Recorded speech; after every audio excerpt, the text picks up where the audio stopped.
루펜 여러분 안녕하세요. 반갑습니다. 루테라입니다. 이번 영상은 한화 대 기아 8차전 리뷰 영상입니다. 4위 도전 중인 하나이글스 일격을 허용하면서 한 발 물러나 버렸습니다. 그 사이 두산은 다시 추격을 한 상황입니다. 혼돈 중인 중위권 버티고 나아가야 하는 하나이글스, 추진력이 필요한 한화입니다. 그 추진력 얻었을까요? 리뷰 시작하겠습니다. 먼저 등말수 현황을 살펴보도록 하겠습니다. 등말수는 없습니다. 일단 장유호 선수까지 호투를 해준 상황이기 때문에 당분간은 투수 쪽에서도 딱히 등말수를 할 것 같지는 않고요. 정은원 선수가 올라올 수 있는 기회가 사라졌다 라고 할 수 있기 때문에 야수 쪽에서도 당분간은 등말수가 없을 것 같기는 합니다. 앞서도 이야기하였듯 이제 정은원 선수가 1군이 아닌 퓨처스에 나선다고 하네요. 아무래도 이제 오늘부터 이제 새로운 한 주가, 퓨처스는 이제 새로운 한 주가 시작이 되니까요. 김경문 감독은 사전 인터뷰에서 정은원 선수는 어제 훈련을 마치고 2군으로 내려갔다. 황영묵과 이도현 선수가 여기서 자기 역할을 하고 있지 않나. 그렇다고 마냥 연습만 할 수는 없다. 경기 감각도 고려해야 하니까 잘 준비하다가 나중에 기존 선수들이 지칠 때 팀에 도움이 될 수 있다고 판단했다. 2군에 내려가서 3일 정도 적응한 뒤에 퓨처스 경기에 뛸 것으로 보고받았다. 원래 포지션인 2루수로 먼저 준비를 할 거다. 포지션을 완전하게 한 다음 다른 것도 해봐야 한다. 지금은 2루수 수비만 집중할 것. 관련해서 정은원 선수는 골든글러브 시절로 돌아가고 싶은 마음은 크지만 그 길이 순탄치 않겠다는 마음도 든다.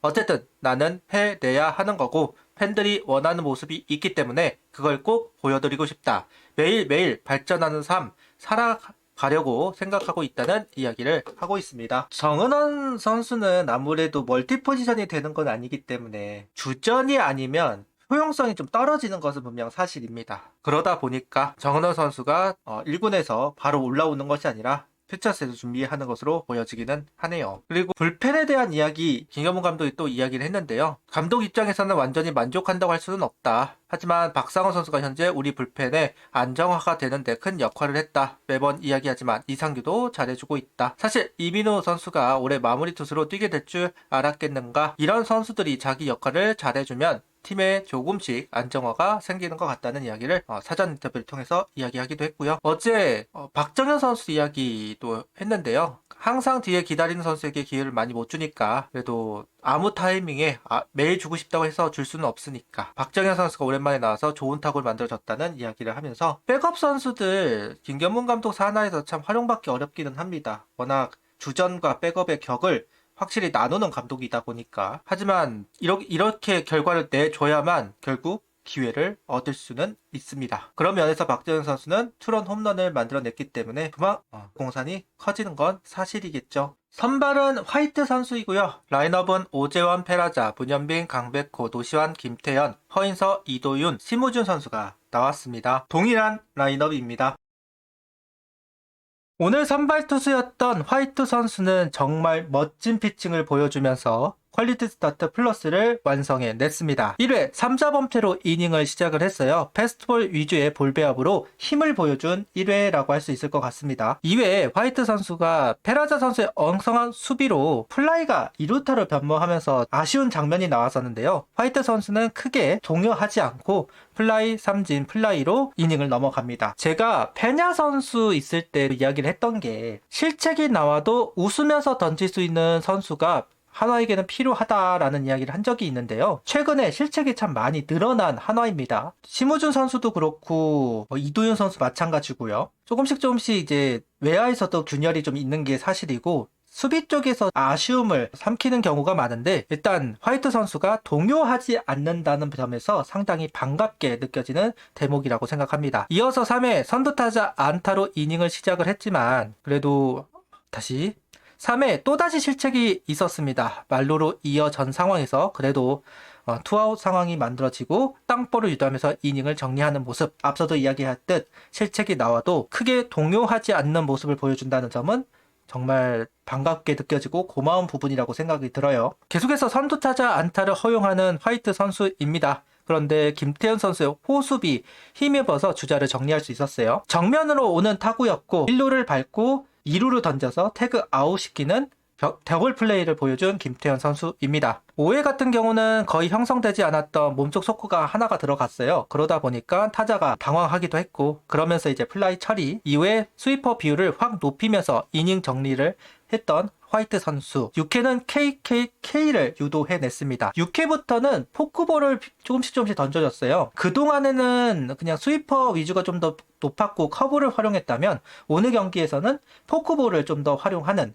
약간 체인지업과 포크볼이 약간 섞인 듯한 느낌이 좀 있기는 합니다. 포크볼 그립이긴 했는데 궤적은 체인지업의 궤적, 던지는 것도 약간 체인지업의 궤적으로 던지면서 카운트를 잡았던 모습들이 있었거든요. 그런 걸로 봤을 때 약간 체인지업과 포크볼이 약간 섞인 듯한 느낌이 변형 체인지업이라고 할 수 있겠죠. 그런 공을 던져준 화이트 선수입니다. 그러면서 투구수 조절이 정말 잘 됐어요. 7회 시작하는데 59구였으니까요. 다만 7회에 올라온 화이트 선수는 점점 공이 풀리기 시작합니다. 아무래도 포크볼을 던지는 선수, 투심과 스위퍼를 주로 던지는 선수이다 보니까 악력이 금방 소진될 가능성이 높은 것도 사실이잖아요. 그래서 그런지 조금씩 풀리는 경우가 있었고 실투 하나가 홈런으로 연결되기도 했습니다. 변혁 선수가 오늘 올라왔었는데 변혁 선수에게는 선물이 되겠네요. 어쨌든 앞서도 이야기했듯 포크볼 활용이 눈에 들어왔습니다. 특히 좌타자 상대로 하이코스로 들어가는 포크볼, 위험하다고 할 수도 있기는 한데 아무래도 화이트 선수 하이에디존은 기본적으로 좀 속구, 패스볼 계열의 공들을 많이 던져줍니다. 그런 상황에서 변화구가 들어갔다는 점, 그래서 그런지 기아 타자들은 좀 얼어붙는 경우가 많이 있었습니다. 스위퍼가 좀 풀린다 싶으니까 포크볼을 비율을 올려서 마무리하는 화이트 선수입니다.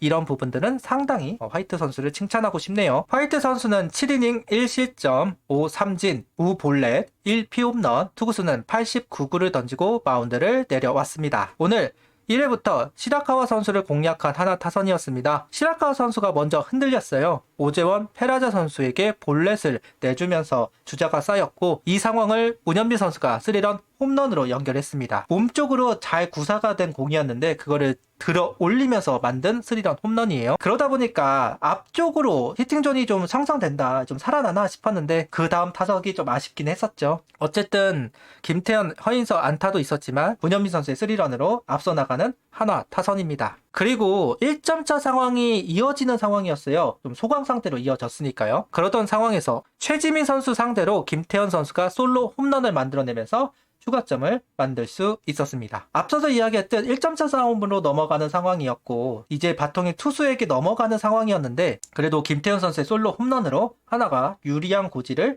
차지할 수는 있었습니다.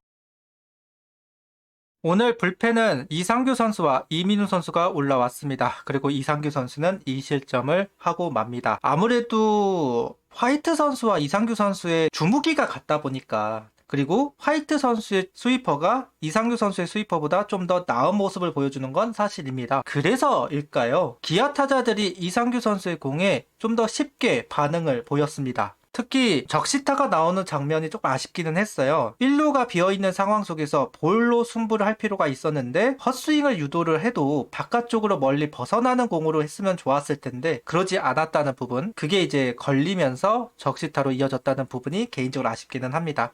이어서 이민우 선수가 세이브를 할 것으로 보여지던 상황 속에서 김경문 감독은 교체를 선택을 했습니다. 아마 볼넷이 나왔다는 점 때문에 그런 것 같기는 한데 기본적으로 이민우 선수는 정식 마무리는 아닙니다. 일단 김경문 감독은 주로 이민우 선수를 쓰겠다고 이야기를 한 거지 전문 마무리로서 보직을 받은 건 아니긴 하거든요. 냉정히 말하면 프라이머리가 맞는 거고, 다만 이제 현 시점에서 마무리가 없기 때문에 이민우 선수를 마무리처럼 쓰는 건데 그동안에는 그래도 이민우 선수를 신뢰하는 모습을 보여주었던 김경문 감독이 조동우 선수를 올리는 선택을 했습니다. 그래도 정상적인 운영이라고 보기는 어렵기는 해도 확고하게 마무리를 부여받은 선수가 없다라는 부분을 생각해 봤을 때는 이해가 되는 부분이기는 합니다만은 의외의 투수 교체가 아니었나 라는 생각은 해보고 있습니다. 어쨌든 조동우 선수가 올라와서 세이브를 기록합니다. 최근 타선의 분위기가 그렇게 좋지만은 않죠.